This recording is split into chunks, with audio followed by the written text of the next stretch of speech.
ఆయన ప్రేమిస్తే దేవుడు వాగ్దానం చేశాడు. రోమ 8:8, దేవుని ప్రేమించేవారు కనుక ఆయన సంకల్ప చొప్పున పిలువబడిన వారికి మేలు కలుగుటకై సమస్తము సమకూడి జరిగిస్తాడు. Oh Lord, I am your daughter, I am your son, I am giving the praise to you so that I can glorify you. You be with me, you help me out, because God has already promised that He will help you out.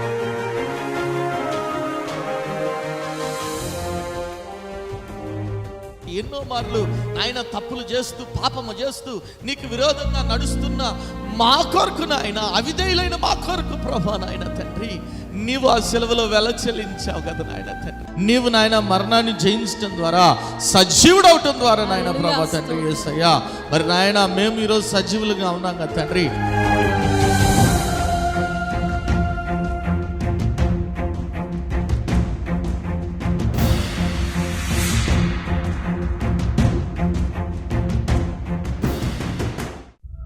కుటుంబంలో నెమ్మది లేని స్థితిలోనున్నావా? అప్పుల ఊబిలో కూరుకుపోయిన స్థితిలోనున్నావా? ఏ పని చేసినా విఫలమైపోతున్నావా? జీవితం లేని స్థితిలోనున్నావా? అనారోగ్యంతో అల్లాడిపోతున్నావా? తాగుడు, జూదం అనే రకరకాల సాతాను బంధకాల్లో కుటుంబ సభ్యులు ఉన్నారా? కుటుంబంలో రక్షణ లేని స్థితిలోనున్నారా? అయితే మీ సమస్యల నిమిత్తమై ప్రార్థన చేయటానికి మేము సిద్ధంగా ఉన్నాం. మీ ప్రార్థన అవసరత ఏదైనా సరే మాకు తెలియజేయగలరు. El Shaddai Prayer Tower, 306 3rd floor, Eden Square, above Spar Hypermarket, beside Apollo Hospital, Secunderabad. మా ఫోన్ నంబర్ 8885013886. దేవుడు మీ ప్రతి అవసరతను క్రీస్తు యేసు మహదైశ్వర్యంలో తీర్చునుగాక.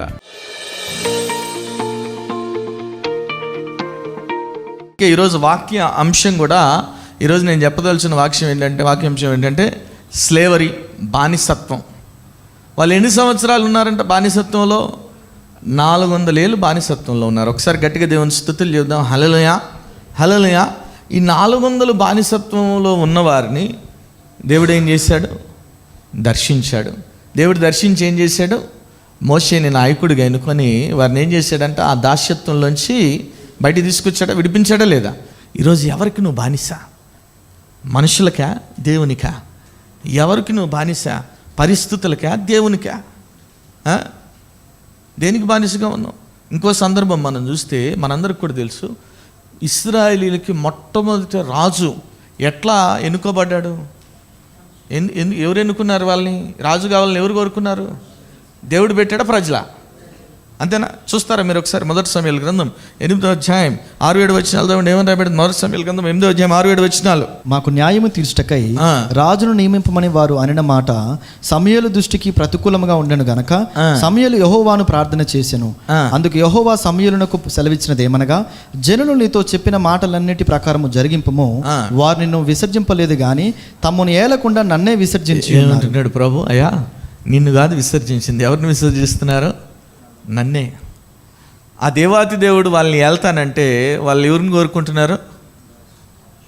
రాజు కావాలి. ఎవరు? మనుష్యుడు. ఏ మనుష్యుడు? బానిస మనస్తత్వం కలిగిన మనుష్యుడు కావాలి. ఎక్కడ దాక్కున్నాడంట? పొద్దున కూడా చెప్పా, సౌల్ని రాజు చేస్తే అంటే ఏడబోయి దాక్కున్నాడంట? సామాన్ల మధ్యలో దాక్కున్నాడంట.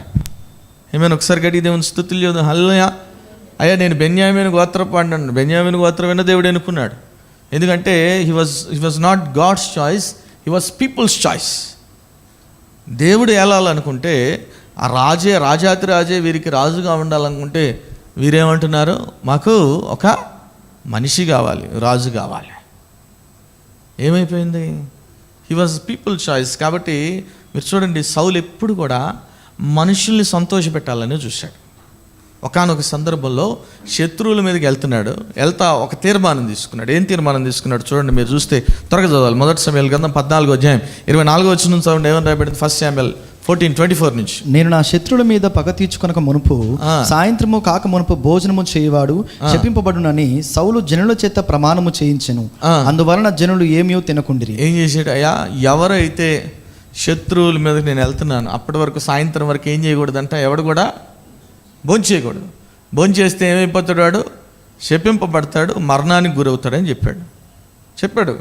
కానీ మీరు చూస్తే అక్కడ ఒక వ్యక్తి తేనెను రుచి చూస్తున్నాడు. ఎవరో తెలుసా? ఆయన యోనాతాన్. సౌలు కుమారుడు ఏం చేశాడు? తేనెను రుచి చూశాడు. రాజు ఏం చెప్పాడు, ఎవడైనా సాయంత్రం వరకు ఏమన్నా తిన్నా వాడిని ఖచ్చితంగా ఏం చేస్తా అంటున్నాడు. సో తర్వాత చీట్లు వేశారు. నేను నా కుమారుడు ఒకవైపు ప్రజల్ని పెట్టమన్నాడు. పెడితే చీటి వీరి మీదకి వచ్చింది. వీరి మీదకి వస్తే సౌలు యోనాతాన్ని పెట్టి మళ్ళీ చీట్లు ఇచ్చాడు. చీట్లు ఎవరి పేరు వచ్చింది? యోనాతానికి పేరు వచ్చింది. ఏం చేయాలి మరి? యోనాతాన్ని ఏం చేయాలా? చంపాలా వద్దా? చంపాలా? ప్రమాణం చేస్తే ఏం చేయాలా? తీర్మానం చేసుకుంటూ గుర్తుపెట్టుకోండి. నేను చాలాసార్లు చెప్పాను.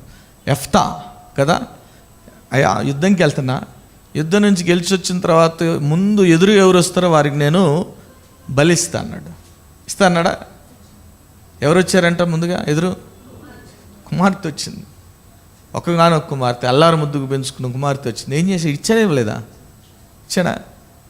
దేవునితో నువ్వు ఒక ఒప్పందం చేసుకున్నావు అనుకో, నిన్ను బలవంత పెట్టాడు దేవుడు. ఎప్పుడు గుర్తుపెట్టుకో.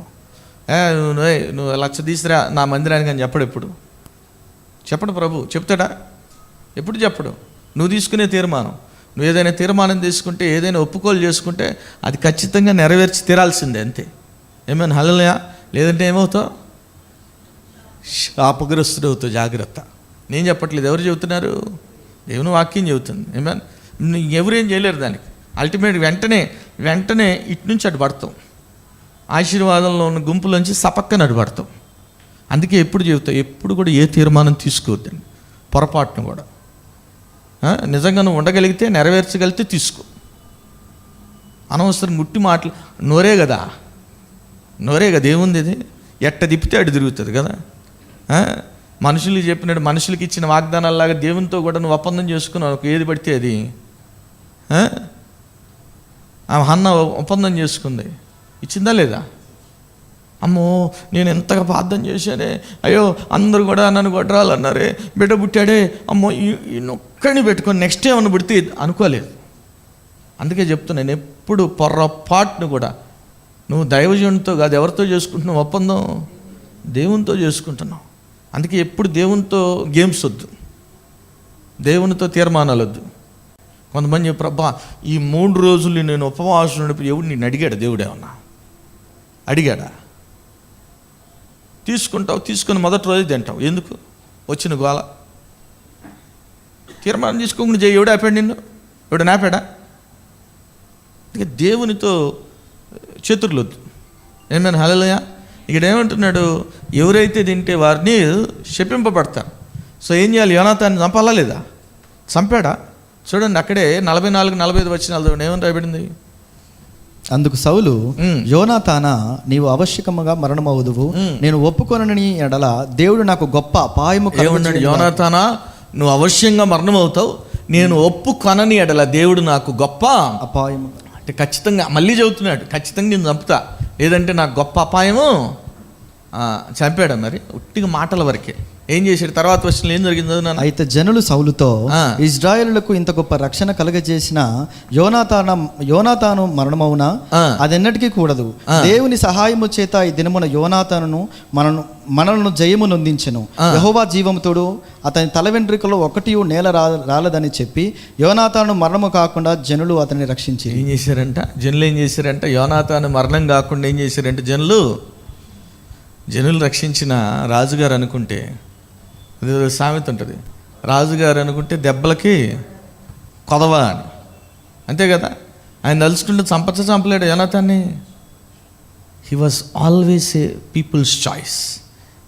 అతడు ప్రజల చేత ఎన్నుకోబడ్డాడు కాబట్టి ప్రజలకు బానిసగా ఉన్నాడు. దావీదు దేవుని చేత ఎన్నుకోబడ్డాడు కాబట్టి దేవునికి దాసుడిగా ఉన్నాడు. ఏమైనా ఒకసారి గట్టిగా దేవుని స్తుతులు చెప్దాం. హల్లెలూయా.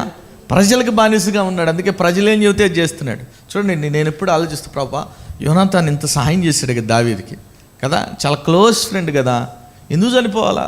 చనిపోతే సౌలు చనిపోవాలా? యోనాతాను ఎందుకు చనిపోయాడంటే కారణం ఇదే కారణం. శపించబడ్డాడు. అందుకే లెక్క అక్కడ సరి చేశాడు. ఏమైనా ఒకసారి గట్టి దేవుని స్తుతులు చెబుదాం. హల్లెలూయా. కాబట్టి ఎప్పుడు కూడా ఉట్టినే తీర్మానాలు చేసుకోబాకండి. ఏమైనా హల్లెలూయా కదా. కొంతమంది నా ఫస్ట్ జీతం దేవునికి, అది ప్యాకేజ్ ఎక్కువ వచ్చింది అనుకో, నొప్పి వస్తుంది ఈటానికి. ఎవడు అడిగాడు నిన్నేమని? చేసుకోవటం ఎందుకు, వచ్చిన తర్వాత నొప్పి తెచ్చుకోవటం ఎందుకు? దేవుడు నిన్నేమన్నా అడిగాడు ఏమని? అడిగాడా? చెబుతున్నా, ఇటు ఈ గుంపులోంచి అటు జంప్ అవుతావు, జాగ్రత్త. ఆశీర్వాదం లైన్లో పోతుంటావు. ఎప్పుడైతే కట్టు తప్పుతావో, ఎప్పుడైతే నువ్వు బ్రేక్ చేస్తావు, నువ్వు చేసుకున్న వాగ్దానాన్ని సపక్కని ఇటేస్తాడు దేవుడు. మళ్ళీ ఇటు రావడం చాలా కష్టపడాలి. ఏమైనా ఒకసారి గట్టి దేవుని స్తుతులు చూద్దాం. హల్లెలూయా, హల్లెలూయా. ఏమన్ చూడండి, పీపుల్స్ చాయిస్ అందుకే ఏమైపోయాడు? నాశనం అయిపోయాడు. బానిస మనస్తత్వం కలిగి ఉన్నాడు. ఏమైనా ఒకసారి గట్టి దేవుని స్తుతులు చూద్దాం. హల్లెలూయా. ఈరోజు దేవుడు నిన్ను రాజు అయిన యాజక సమూహంగా ఉండాలంటున్నాడు.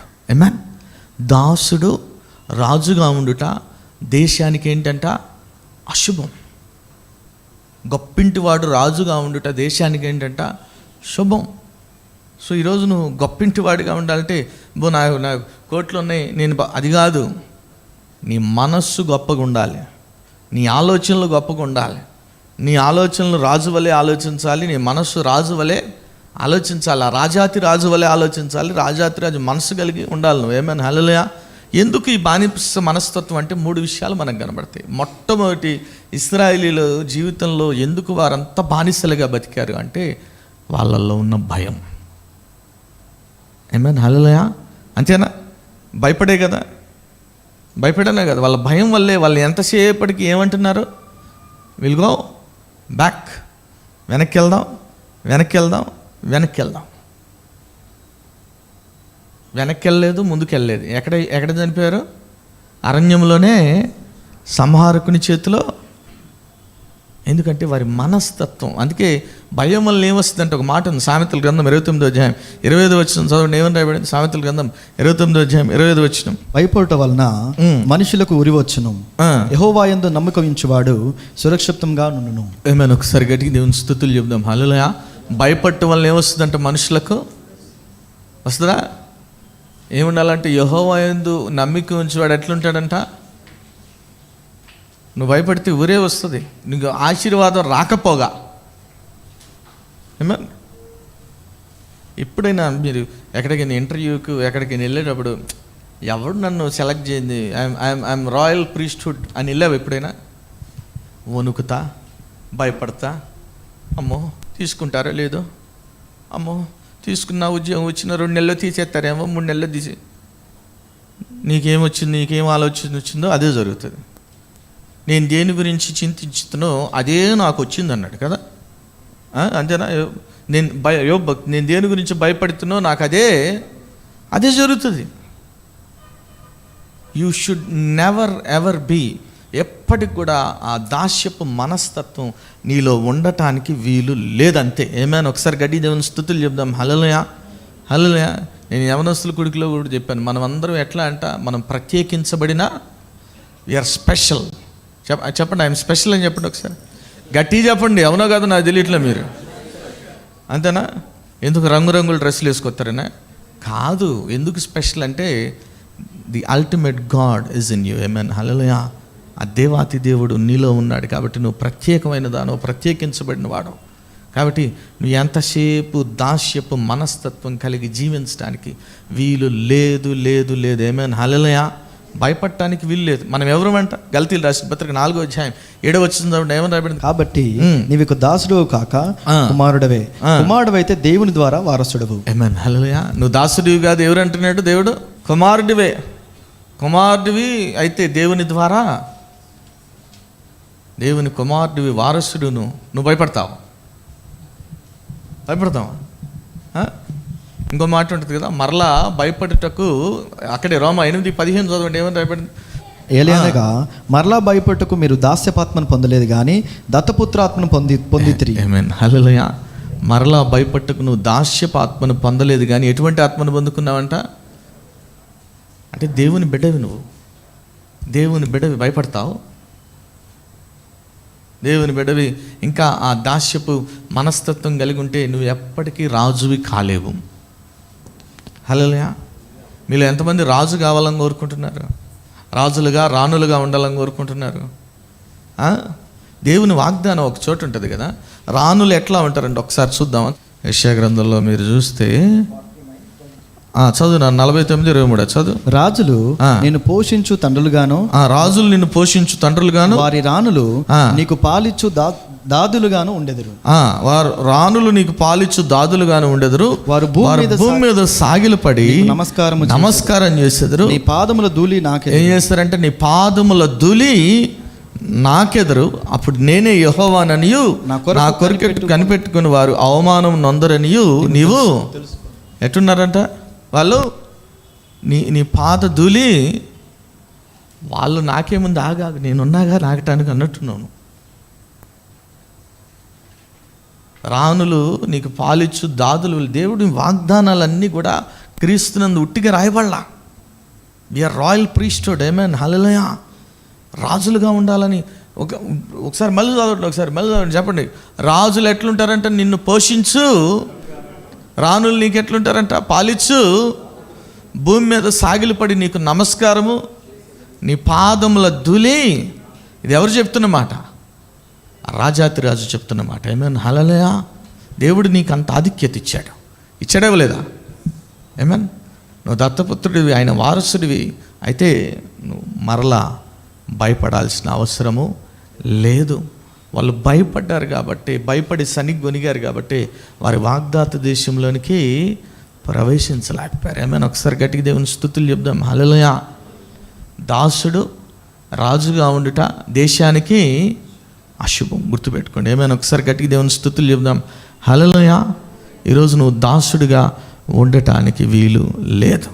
అంత మాత్రం కాదు. రెండోది, ఎందుకు వారు వాగ్దాత దేశంలోనికి ప్రవేశించలేకపోయారు ఇశ్రాయేలీలు అంటే రెండో ప్రధాన కారణం ఏంటంటే వారు దేవుని శక్తిని ఎరగని స్థితిలో ఉన్నారు. ఏమైనా ఒకసారి గట్టిగా దేవుని స్తుతులు చెప్దాం. హల్లెలూయా, హల్లెలూయా, హల్లెలూయా. బైబిల్ గ్రంథం తెలియపరుస్తుంది. యోహాను సువార్త 8వ అధ్యాయం 31-32 వచనాలు చదవండి. ఏమని రాయబడింది? యోహాను సువార్త 8వ అధ్యాయం 31-32 వచనాలు. కాబట్టి యేసు తనను నమ్మిన యూదులతో, మీరు నా వాక్యం ముందు నిలిచిన వారైతే నిజంగా నాకు శిష్యులై ఉండి సత్యమును గ్రహించెదరు.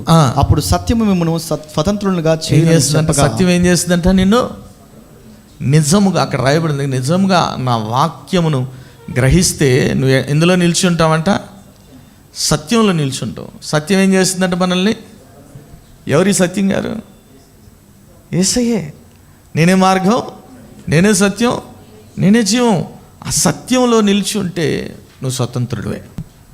ఆ సత్యం ఏం చేస్తుందంటే, దేవుని వాక్యం ఏం చేస్తుందంటే నీకు శక్తిని అనుగ్రహిస్తుంది. ఆమేన్, హల్లెలూయా, హల్లెలూయా. ఆ దేవుని శక్తి రెండంచెల వాడిగల ఖడ్గం ఏం చేస్తుందంటే అవతల ఎవరున్నా సరే, సాతానుగాడు ఎదురుగా నిల్చున్న దేవుడు నీకు శక్తిని ఇస్తాడు.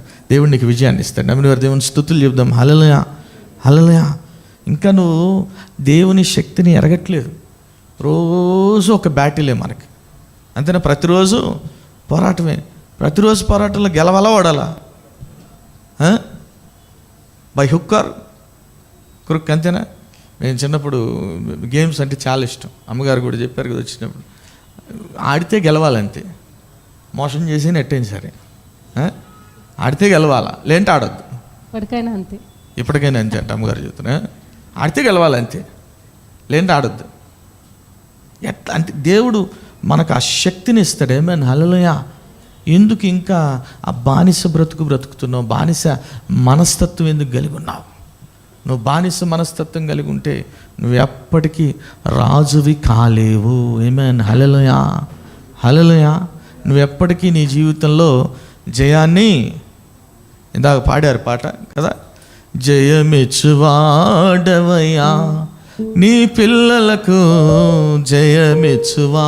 ఆయన ఇస్తాడు జయం, నువ్వు తీసుకుంటే కదా. ఆయన తన పిల్లలకి జయం ఎప్పుడు ఇవ్వటానికి సిద్ధంగానే ఉంటాడు. నువ్వు నేను పోయి ఎడే దాక్కుంటా, వైట్ ఫ్లాగ్ ఎత్తి నేను ఇట్టే ఉంటా. ఎక్కడ వేసిన గొంగలు అట్టే ఉండాలని దేవుడు నిన్ను అందుకు సృజించలేదు. దేవుడు మానవుని సృజించినప్పుడే చెప్పిన మాట ఏంటి? 5 విషయాలు చెప్పాడు. తెలుసా ఏం చెప్పాడు? 5 విషయాలు ఒకసారి చదువుతారా? ఆదికాండం 1వ అధ్యాయం చదవండి ఒకసారి. ఆదికాండం 1వ అధ్యాయం 27వ వచనమా ఏమని రాయబడింది చదవండి. 26. దేవుడు తన మన స్వరూపమందు మన పోలిక చెప్పిన నరులను 8వ వచనం, దేవుడు వారిని ఆశీర్వదించి ఎట్లనగా ఫలించి అభివృద్ధి చెంది ఏం చేయాలంట? ఫలించి అభివృద్ధి పొంది విస్తరించి. నాకు తెలిసిన ఆయన ఈ మాటను పట్టుకొని అతడు శారీరకంగా ఫలించాడు, అభివృద్ధి చెందాడు, విస్తరించాడు. హల్లెలూయా. ప్రభు నిన్ను శారీరకంగా కాదు విస్తరించమంటుంది. ఎట్లా విస్తరించమంటున్నాడు? ఆత్మీయంగా ఈ లోకంలో నువ్వు ఆశీర్వదించబడాలని కోరుకుంటున్నాడు. అంత మాత్రం కాదు, భూమిని నిండించి ఏం చేయాలంటే దాన్ని లోపరుచుకోవాలి. 5 విషయాలు చెప్తున్నాడు. ఏమైనా ఒకసారి గట్టిగా దేవుని స్తుతులు చెప్దాం. హల్లెలూయా, హల్లెలూయా. 5 విషయాలు చెప్తామన్నాడు. ఈరోజు నువ్వు ఎటువంటి మనస్తత్వం కలిగి ఉన్నావు పరీక్షించుకో, పరిశీలించుకో. దాస్యపు మనస్తత్వం కలిగి ఉంటే నువ్వు ఎప్పటికీ రాజువి కాలేవు. నమ్మిన వారి దేవుని స్తుతులు చెప్దాం. హల్లెలూయా, హల్లెలూయా. మారాలా లేదా? మనస్సు మారాలంటే నువ్వు దేవుని శక్తిని ఎరగాలి. ఎరగితే సరిపోదు, దేవుని శక్తి మీద ఏం చేయాలా? నమ్ముటి నీ వల్ల అయితే, అంతేనా? నీవు నమ్మని ఎడల దేవుని మహిమను చూడండి. నమ్ముటి నీ వల్ల అయితే దేవునికి సాధ్యం అనట్లు. అక్కడ ఎవరికి సాధ్యం అంట? ఎవరికి సాధ్యం అంట? నమ్మవారంటే ఎవరు? మీరే. మీరు నమ్మితే చేస్తాడు దేవుడు. ఏమైనా హల్లెలూయా, హల్లెలూయా. నమ్మితే చేస్తాడా చేయడా? మీకు నా ఆత్మీయ జీవితం చిన్న పోరాటం జీవితం మామూలుగా ఎట్లున్నదంటే, ఎవరైనా వస్తారు కదా ప్రార్థన చేయడానికి, సాతానగాడు దేవుడు చెప్తా ఉండు, ఆయన ఇగో వీరికి నువ్వు చెప్పు 3 నెలల్లో జాబ్ ఇస్తున్నాడు దేవుడు అని చెప్తాడు. నోడు దాకా వస్తుంది. వెంటనే ఈ బ్రెయిన్ మొదలైద్ది. సాతానగాడు, నువ్వు 3 నెలలు అంటున్నావు, డిగ్రీ చదివాడంట, పరిస్థితులు ఎట్ని తెలుసా, నువ్వు చెప్పబోతున్నావు, చెప్పబాక ఆపు. నిజం చెప్తున్నాను, చెప్పబాక ఆపు అని చెప్పేస్తాడు. వెంటనే ఏం చేస్తాడు? మనల్ని ఏం చేస్తాడు? బ్లాక్ చేస్తాడు. బ్లాక్ చేసినప్పుడు ఏం చేస్తాం? ప్రార్థన చేద్దాంలే, వచ్చేస్తాడు దేవుడు అని వెళ్ళిపోతాం. కొంతమంది ఏం చేస్తారు?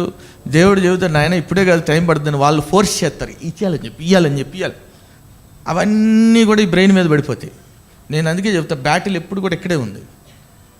బ్యాటిల్ ఎప్పుడు కూడా యుద్ధంలో లేదు, ఇక్కడ ఉంది బ్యాటిల్. ఈ బ్యాటిల్ని జయిస్తే నువ్వు ఏ యుద్ధాన్నైనా జయిస్తావు.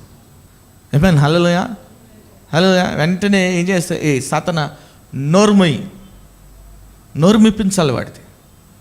నోరు మిప్పిపోతే వాడి పని ఏంటి? వాగుతూనే ఉంటాడు. వాడి పేరే అబద్ధములకి ఏంటంటే వాడు ఈజ్ ఫాదర్ ఆఫ్ లైస్. అంతే, చెవిలో జోరీగలాగా వాగుతూనే ఉంటాడు. వాడి నోరు మూపికపోతే కుదరదు, గుర్తుపెట్టుకోండి. ఏమైనా హల్లెలూయా, హల్లెలూయా. ఆ నోరును ఎట్లా మూపించగలవంటే ఒక్కటే ఆయుధం కదా. మీరు బైబిల్ అంతా చదవండి. ప్రకటన గ్రంథంకి వచ్చే తలకి సాతాన్ని, అబద్ధ ప్రవక్తని, క్రూరముఖాన్ని, సాతాన్ని గాడిని దేవుడు ఎట్లా నాశనం చేశాడో తెలుసా? ఎట్లా? యుద్ధం ఏమని చేశాడా? నోటి మాటతో. దేవుని మాటకు అంత శక్తి ఉంది, గుర్తుపెట్టుకోండి. Know the power of the word of God. దేవుని మాటకి అంత శక్తి ఉంది. ఆ మాట నువ్వు రిలీజ్ చేసావు అనుకో, ఇంకెంత గొప్ప కార్యాలు చేస్తాడు దేవుడు. ఏమైనా హల్లెలూయా, హల్లెలూయా. వర్షమును భూమిని, హిమమును కదా, భూమిని తాకి ఏ రీతిగా ఫలాన్ని ఇస్తుందో అదే రీతిగా దేవుని నోట నుంచి వచ్చే మాట నిష్ఫలంగా అదేంటంటే వెనక్కి మళ్ళదంతే. ఒక్కసారి ప్రభు రిలీజ్ చేసాడు రేమావాక్ అంటే ఖచ్చితంగా నెరవేరుతుంది. ఏమేర్ హల్లెలూయా, హల్లెలూయా. అందుకే నేను చాలాసార్లు చెప్తా, కొన్నిసార్లు కోపంలో మనం మాట్లాడుతుంటాం. కోపంలో అబ్బా ఈ కోపంలో వీడు ఉద్యోగం పోద్ది, లేదంటే వీడు నాశనం అయిపోతాడు, వీడు మాట్లాడద్దని చెప్తా. దయచేసి ప్లీజ్ డోంట్ టాక్. ఎందుకంటే దేవుడు చాలా శక్తి ఇచ్చాడు ఈ నోటికి. ఏమైనా హల్లెలూయా. ఇచ్చాడా ఇవ్వలేదా? ఇచ్చాడా ఇవ్వలేదా? నువ్వు కోపంలో తెలియక మాట్లాడుతున్నావేమో, అది అట్లా క్యారీ చేసుకుని వెళ్ళి అది అవతల వ్యక్తికి ఏమైపోయింది? శాపంగా మార్చబడి. అది నీ బిడ్డే ఉండొచ్చు, నీ కుమార్తె అయి ఉండొచ్చు, ఇంకోటి అయి ఉండొచ్చు. ఆలోచించాలా. ఏమైనా ఒకసారి గట్టి దేవుని స్తుతులు చూద్దాం. హల్లెలూయా, హల్లెలూయా. కాబట్టి రెండోదిగా ఇశ్రాయేలీయులు ఎందుకు దాస్యపు మనస్తత్వం కలిగి ఉన్నారంటే వారు దేవుని శక్తిని ఎరగని స్థితిలో ఉన్నారు. ఎంతసేపు మేము దాసులు, ఒరి నువ్వు దాసుడివి కాదురా, దత్తపుత్రుడు అంటున్నాడు ప్రభు. ఏమైనా హల్లెలూయా. నువ్వు దాసుడివి కాదు నాన్న, నా కుమారుడివి అంటున్నాడు ప్రభు. ఏమైనా ఒకసారి గట్టి దేవుని స్తుతులు చెప్దాం. హల్లెలూయా. నువ్వు కుమారుడివా దాసుడివా?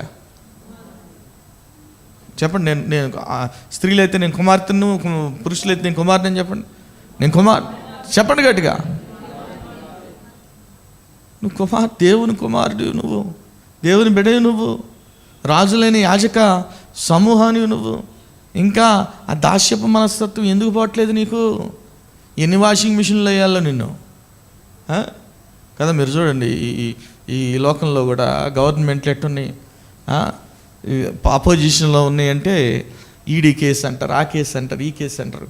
టక్మన్నట్టు జంప్ అయ్యాడు అనుకో పాలకపక్షంలోనికి, వాషింగ్ మిషన్లు వేసినట్టు మొత్తం పోతాయి, ఒక కేసు కూడా ఉండదు. ఏమైనా ఒకసారి గట్టి దేవుని స్తుతులు చూద్దాం. హల్లెలూయా, హల్లెలూయా. ఈరోజు నువ్వు దేవుని కుమారుడు అనే సంగతిని గ్రహించాలి. ఏమైనా ఒకసారి గట్టికి దేవుని స్తుతులు చెప్దాం. హల్లెలూయా. ప్రేమగల తండ్రి, దయగల దేవునికి వందనాలు. అవును తండ్రి, దాస్యపు మనస్తత్వం కలిగిన ఆయన మేము జీవించడానికి వీల్లేదు నాయన. దాసుడు రాజుగా ఉండుట దేశానికి అశుభం అంటున్నావు నాయన ప్రభా. ఈరోజు ఇంకా బిడ్డలు నాయన విశ్వాసులే, క్రైస్తవులే ఇంకా నాయన రకరకాల బంధకాల్లో ఉన్నారేమో ప్రభా తండ్రి యేసయ్యా. ప్రతి బంధకము నుంచి కూడా నాయన ప్రభా బిడ్డలకు నాయన విడుదల దయచేయండి నాయన. బానిస బ్రతుకులు జీవించడానికి వీల్లేదు నాయన ప్రభా తండ్రి యేసయ్యా. ఆయన ప్రభా మీరే కృప దయచేయండి, సహాయం దయచేయండి. కుమారుడు వలె, వారసుల వలె నాయన మేము జీవించే వారంగా ఉండే కృప దయచేయమని, ఈ వాక్యాన్ని మీరు నీటికట్టు ఫలింప చేయమని, ప్రతి ఒక్క కూడా వాక్యానుసారం జీవించి ఫలించే కొమ్మల వలె ఉండే కృప దయచేయమని యేసు నామమున పెట్టి వేడుకొని ప్రార్థిస్తున్నాము తండ్రి, ఆమేన్. ప్రభువైన యేసుక్రీస్తు నామమున మీ అందరికీ శుభములు. ఈ వారం బైబిల్ క్విజ్ దానియేలు గ్రంథము నుండి. మొదటి ప్రశ్న, ఏ ధ్వనులు వినబడినప్పుడు జనులు ఆ ప్రతిమకు నమస్కరింపవలెను? ప్రశ్న మరోసారి, ఏ ధ్వనులు వినబడినప్పుడు జనులు ఆ ప్రతిమకు నమస్కరింపవలెను? రెండవ ప్రశ్న, ప్రతిమ యొక్క ఎత్తు వెడల్పు ఎంత? ప్రశ్న మరోసారి, ప్రతిమ యొక్క ఎత్తు వెడల్పు ఎంత? మూడవ ప్రశ్న, ప్రతిమకు నమస్కరింపని వానికి ఏ శిక్ష విధింపబడును? ప్రశ్న మరోసారి, ప్రతిమకు నమస్కరింపబడిన వానికి ఏ శిక్ష విధింపబడును? ఈ ప్రశ్నలకు గల సమాధానాలు స్క్రీన్పై కనబడుచున్న నంబర్కు తెలియజేయగలరు. గత వారం బైబిల్ క్విజ్ ప్రశ్నలకు సమాధానాలు. మొదటి ప్రశ్నకు జవాబు, శాశ్వత రాజ్యము, ఆయన ఆధిపత్యము తరతరములు నిలుచున్నది. దానియేలు 4:3. రెండో ప్రశ్నకు జవాబు, కల వలన. దానియేలు 4:5. మూడో ప్రశ్నకు జవాబు, పై కొమ్మలు ఆకాశమనంటుకున్నంత ఎత్తు, భూతలమంత విశాలముగా ఉండెను. దానియేలు 4:11. ఈ వారం బైబిల్ క్విజ్ విజేత అరుణ గారు ఫ్రమ్ సక్కినేట్పల్లి. ఇప్పటి వరకు అనేక ప్రోగ్రామ్స్ జరిగినాయి, మీరు చూడొచ్చు, వాచ్ చేయొచ్చు. మరి చూడండి, బలపడండి, పరిశుద్ధాత్మను పొందుకోండి. ఆమేన్.